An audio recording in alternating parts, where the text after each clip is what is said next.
ये जनाब MNA साहब शफकत महमूद साहब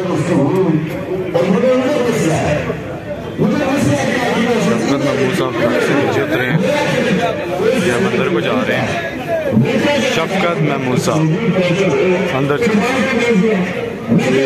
जमान फारूक इमरान खान साहब इसके ऊपर अपना खिताब कर रहे हैं।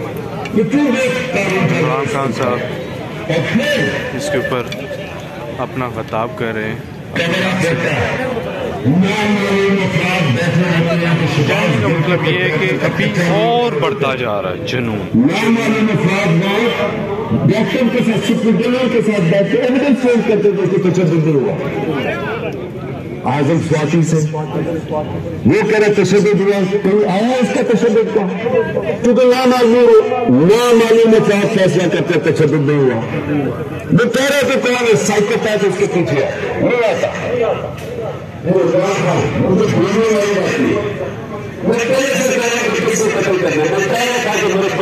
किस तरह का हमला होगा सियालकोट देखें जी, सियालकोट का जुनून।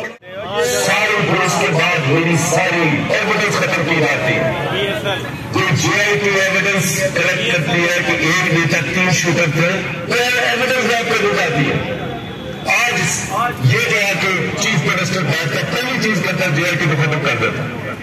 उसके बाद मैंने क्यों से हुक्म आया इसको पीछे से वो सर के पास उसने बैठ के सारी, क्योंकि उसके तो आगे था सब कुछ।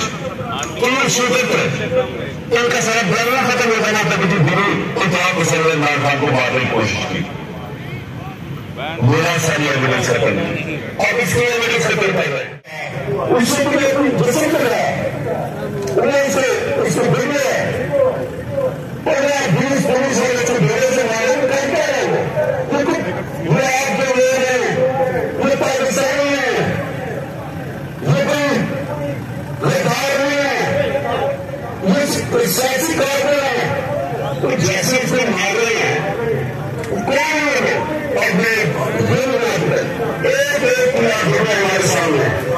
मेरा अल्लाह से ये दुआ कि अल्लाह मौका दे कि इस तरह के हवालों को जब आप पुलिस से ऐसे लोगों को आने देते हैं, आप मुझे बताइए कभी मैंने तो देखा इस किसी मुल्क जिसमें कानून रहता है कभी पुलिस ऐसे हरकत कर सकती है जब आपने कुछ किया नहीं है और आपको कुछ तशद्दुद होगा। इलेक्शन कमीशन आपको ऐड करना पड़ेगा क्योंकि ये बहने के ऊपर बैठे